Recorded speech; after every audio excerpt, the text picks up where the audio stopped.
두 번째 모닝픽, 나이롱 환자 사라지나입니다. 환자가 아닌데 환자 행세를 하는 사람들을 일명 나이롱 환자다 네. 이렇게 이야기를 하곤 했는데 이게 어떻게 된 건지 자세한 얘기 듣고 싶습니다. 네, 내년 1월부터 교통사고로 가벼운 부상을 입은 환자들은 보험사로부터 합의금, 그러니까 향후 치료비를 받기 어려워진다는 소식입니다. 이 향후 치료비는 치료가 종결된 뒤에 발생할 수 있는 추가 치료에 대해서 사전적으로 지급하는 금액을 말하는데요. 예를 들어서 병원비를 예측해서 마사지라도 받으셔라 이런 식으로 합의금을 주고 이런 사례들도 주변에서 보셨을 겁니다.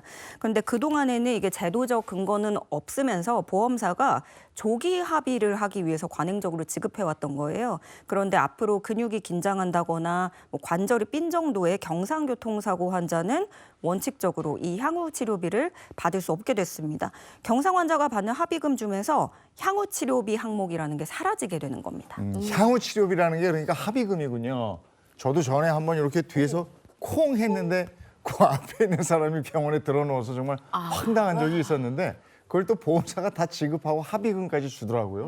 그래서 뭐 이런 경우가 있나 했었는데 향후에 이게 어려워진다. 네. 그러면 많이 다친 분들, 중상을 입은 환자의 경우는 어떻게 됩니까? 그런 분들은 지금처럼 받으실 수는 있습니다. 다만 피해를 입증하는 게 조금 어려울 수 있을 것 같아요. 피해 기준 그 정도에 따라서 피해 등급을 산정하고 관련 법령에 지급 근거도 마련하기로 했습니다. 또 2006년 이후에 개정되지 않은 위자료 기준도 손볼 예정입니다.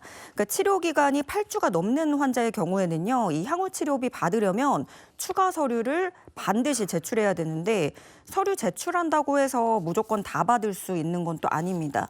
보험사가 서류를 검토하는데 과잉 진료라고 판단하면 지급을 거절할 수 있는 거고요. 구체적인 제출 서류는 연구 용역을 통해서 결정할 방침입니다. 그러니까 보험금 지급 기준이 전반적으로 좀 강화되는 건데요. 이렇게 하는 이유가 있을까요? 워낙에 이렇게 뒷목 잡고 나온다든가 이게 클리셰 전형적인 그런 장면처럼 유명하잖아요. 과도한 향후 치료비 이 지급 관행이 나이롱 환자를 양산하고 부정수급이나 보험 사기를 부추긴다는 지적은 아주 꾸준하게 있어 왔습니다. 그걸로 인해서 또 된통 겪으신 분들도 계실 거고요.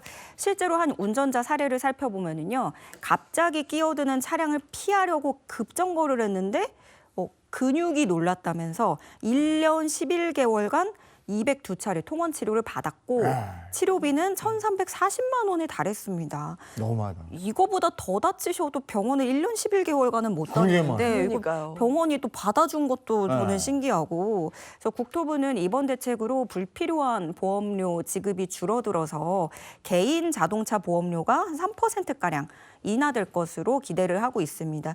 그런데 이게 정말 선량한 가입자들에게도 고루고루 이게 혜택으로 돌아올지 요거는 또 지켜봐야겠고요. 가뜩이나 또 보험사가 조기 합의하려고 좀 빠르게 마무리 짓는 것도 예. 있어서 떠밀리는 분들도 있거든요. 그래서 개선안은 규정 개정을 거쳐서 내년 1월부터 시행이 되고 시행 전에 보험에 가입한 경우라면 내년 보험 갱신 이후부터 적용된다고 합니다. 우리들 사이에서도 그거 없어져야 돼요. 교통사고 살짝 누가 부댔어요. 야 들어누워. 이렇게 얘기하잖아요. 빨리 아무렇지도 병원 않게. 그죠. 이거 진짜 없어져야 돼요. 이게 그래서 보험 이렇게 수급하는 거나 아니면은 부정 수급하는 거. 네. 그 보험 사기 이거 근절돼야 되는데 당분간은 이 다툼이 좀 있겠다 싶네요.